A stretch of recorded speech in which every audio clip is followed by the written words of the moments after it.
Hey guys, thanks for stopping by. This is Pat of Pat's Home Craft. I have 3 amazing Christmas crafts that are Winter Lodge themed, and you want to stick around until the end of the video so you can find out how you can enter an amazing gift giveaway. Let's get to those crafts. This first craft will be a faux antique snowshoe with floral arrangement. I will take this Dollar Tree basket, and using the bottom of it, I will create my snowshoe shape.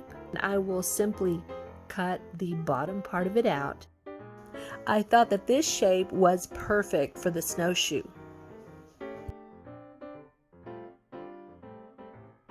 Taking several large craft sticks, I'm simply going to hot glue them all in place to create the rest of the snowshoe shape.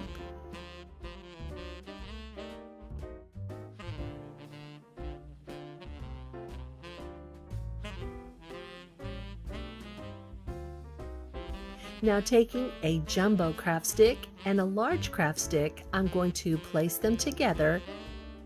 I'm going to just hot glue that in place also to complete my snowshoe shape. Now taking a couple of craft sticks, I'm going to create the crossbar areas where I will attach my faux netting.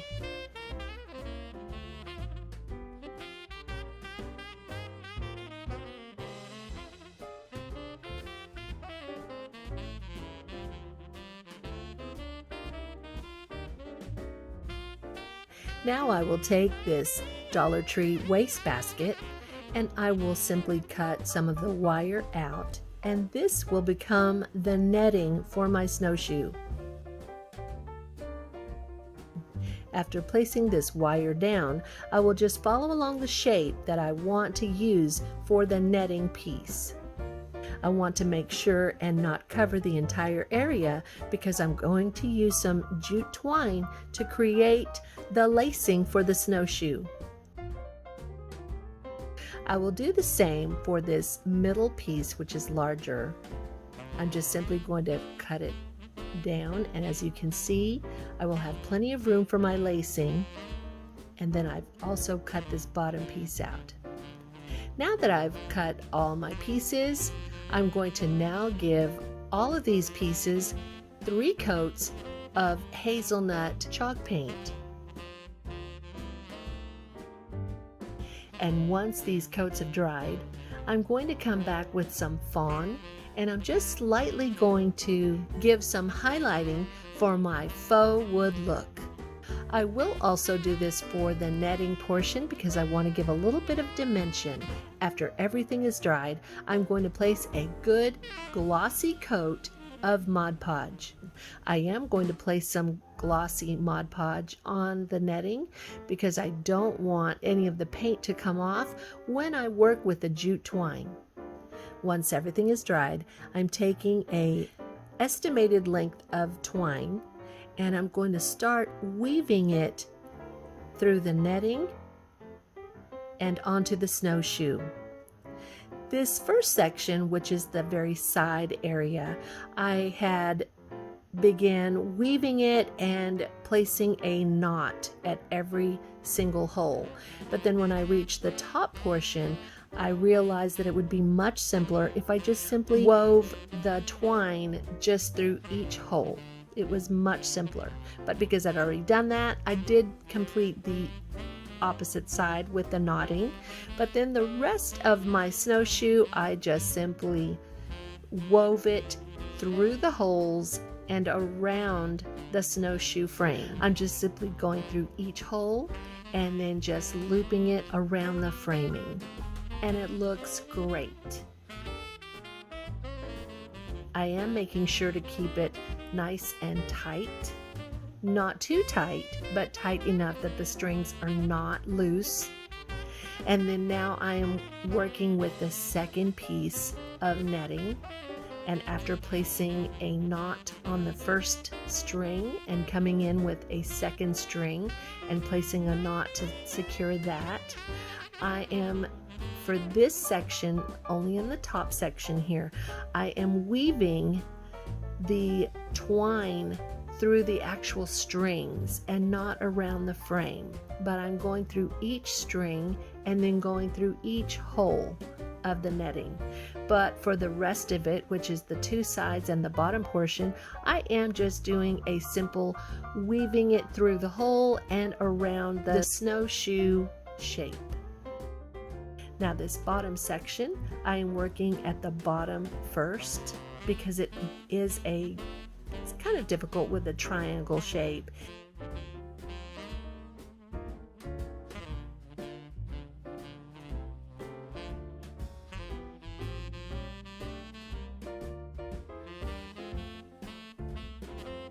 And then I'm working my way up, over, and down back again, and then just simply knotting it.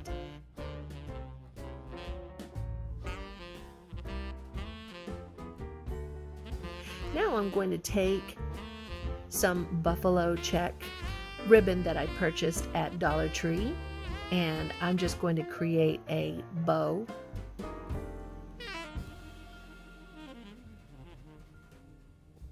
Now I'm going to tie this all together with another Dollar General ribbon that is the same pattern but smaller. And I'm going to tie it tightly around, and then I'm going to pull each one of the loops out and fluff this bow up. Now I'm taking some Walmart floral that I purchased last year, and I want to say I think I saw it this year. And I'm going to take this Walmart pick and place it in the center. Now I'm going to attach all of these together to the snowshoe frame through the netting with a piece of floral wire. And then I'm going to take my bow and I'm going to simply use that ribbon that I used to pull it all together, and I'm going to just tie it to the actual floral. And here is my faux snowshoe, and I think it looks cute. Let me know what you think in the comments below. Okay guys, today I'm taking part in Heidi Sonboul's Friend Friday Hop, so that means that after my video, you will need to leave a comment and check down below in the description box for the Friend Friday Hop link that will take you to the next video in our Crafters Circle. Not only will you get to see so many amazing crafts, but you will also get the chance to be entered in a fantastic giveaway. You only have to do two things. First, you have to watch every video, and as you watch each video, you need to leave a comment. This fantastic giveaway is a $375 gift card from Amazon. My next craft will be a log cabin tissue box holder. I'm using this Dollar Tree box, and first I will mark it off. I will see where I will need to end my little logs. My little logs will be made from these party blowers from Dollar Tree. I'm simply going to take all this tinsel off of each blower, and then I'm going to take my scissors and I'm going to cut each one of these in half. I will also remove all this little plastic stuff that was holding the tinsel in place. And now I'm going to take a very good amount of Mod Podge, and I'm going to place a very thick coat, and that will hold my little logs in place. And because they were slightly longer than the actual box size, I'm going to take every other one and cut off about a ½ inch. So I will have long, short, long, short. The shorter ones being the exact width of the box side. Do the same on the other side, but I will do short, long, short, long. I will alternate the pattern for each side. I made sure that each wall was completely dry before I moved on to the next wall of logs. I'm going to take this spackle and I'm going to just simply fill in these small little areas so that you won't see any of the holes. I'm just going to place it at the very edge with this little spatula tool. And it does get a little bit messy, So once I've filled in the little holes, and I'm not going all the way in, just at the edge is where I'm placing the spackle. Then just with my fingertips, I'm wiping the excess off. Now I need to create a chimney for my Kleenexes to come through. So I need to first cut a hole through the top of the box, which is the roof, and I'm just going to measure, and I'm not being exact. And I'm using this cardboard that I cut from a box.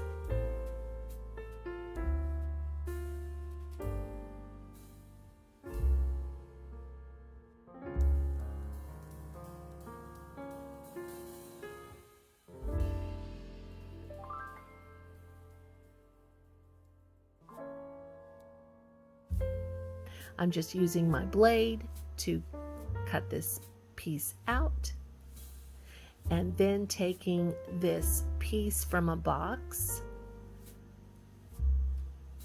I am simply going to measure and see how wide I need to make the little walls of my chimney. And for some reason, it was the exact perfect size. When does that ever happen? So now I'm going to take the two wider sides, and I'm simply going to slip them in, and I'm going to trace out the roof shape and cut those. And once I've cut those, then I'm going to go ahead and glue all my little chimney walls together with some hot glue.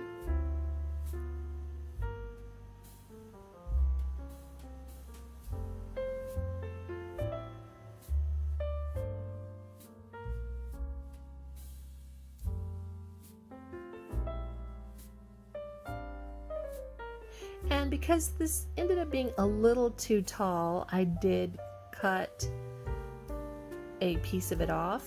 And now with hot glue, I'm just simply going to attach my little chimney to my roof with a little bit more hot glue on the inside to secure it. And then now I'm going to take some red or crimson chalk paint, and I'm going to give 3 coats to the entire rooftop and the chimney and the inside of the chimney. While I'm letting that dry, I'm going to come through with some hazelnut chalk paint, and I'm going to give 2 coats to my log cabin. As you can see, I don't have any walls or doors. It's just simply representational. And so I'm taking now some truffle chalk paint. I am trying to make it look like wood, so I'm just giving some dry brushing effect. And in each corner where I place the spackle, I'm going to paint all the cornered edges with the truffle. And then I'm going to come through with some fawn and give some highlight to my wood look.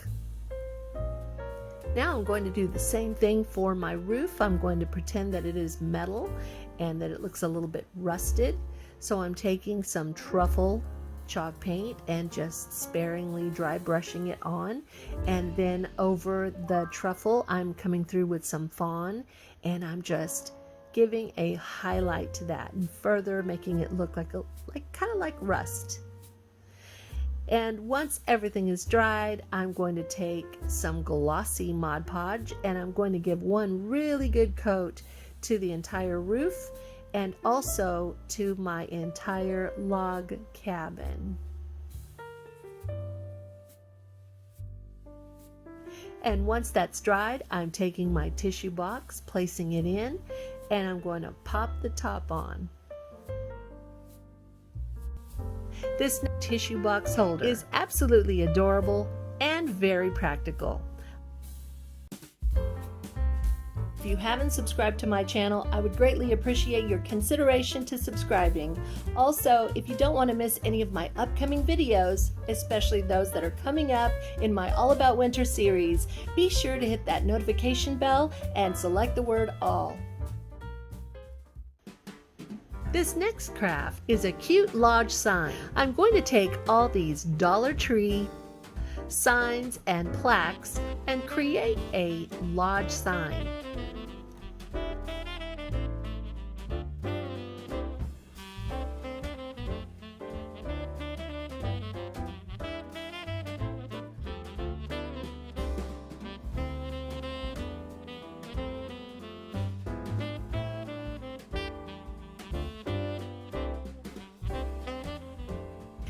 And I'm going to take these beautiful lodge prints from a scrapbook paper pack from Hobby Lobby. I will use them to cover all my pieces.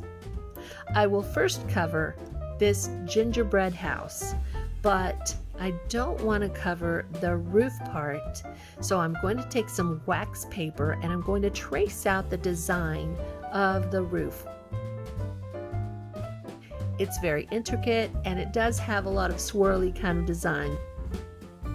Once I've traced it out, I'm going to cut it and then I'm going to trace that shape onto my paper, but I will trace it onto the back to make it easier.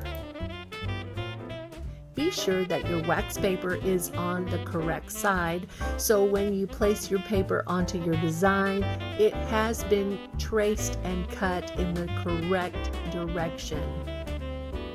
And it fit almost perfectly. I just have a little piece that I have to cut out and it worked. Now I'm going to flip it over and I'm going to trace the rest of the body of the house and cut that out. I did place a small amount of moss chalk paint just in case for the designed areas that were not cut perfectly by the roof. Now I'm taking some antique wax and I'm going to brush on a small section and then wipe it off with a paper towel.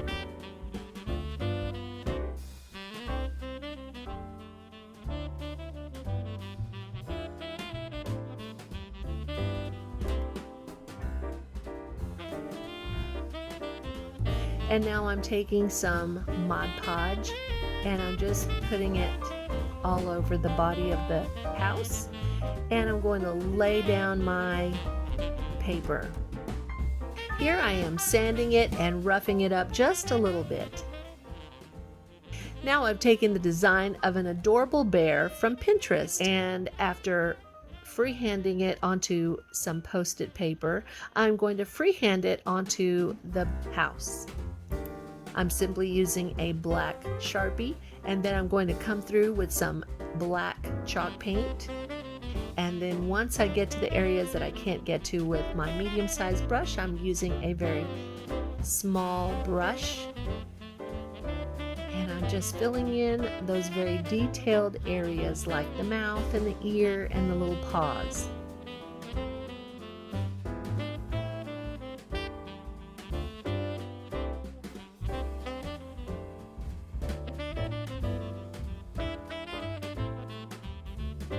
Now remember these other prints? I'm going to trace, cut, and Mod Podge them onto all these arrows. Now I'm going to place some lettering onto my arrows, and I'm going to use these letters for stamping. Here I'm using some moss chalk paint for this word. I just simply paint the letters and press them onto the actual arrow. I'm coming back with my small paintbrush and some more of the paint, and I am filling in all the areas that weren't very thick. Because this sign has more words on it, I decided to go backwards with the letters. This ensures that I get everything on just fine. I'm going to handwrite the first word. After writing it in pencil and then outlining it in Sharpie marker, I'm going to go back over the word with black chalk paint. This arrow will have the words hot cocoa, but because they are large letters and there's not enough room, I'm going to angle the first word and then I'm going to stamp the word cocoa straight across. Now I'm coming back with some more crimson chalk paint and I'm going to once again fill in the letters to make them brighter and bolder. Now I'm going to take my sanding foam block and I'm going to give a little bit of roughing up to my signs, especially concentrating on the edges. Not so much on the lettering, but the edges. Now I'm going to take some black chalk paint and I'm going to paint the stake that everything will be attached to, and I even paint the sides. I'm taking glossy Mod Podge and I'm giving everything a really good coat. Once it has all dried, I'm going to hot glue each piece onto the stake. I'm using this crock as a base because it's heavy enough to hold the stake in place. I'm simply taking this foam block and this adorable Dollar Tree stocking cap will be used. I'm just going to snip the top of it off and then turning it inside out. I'm going to glue the hems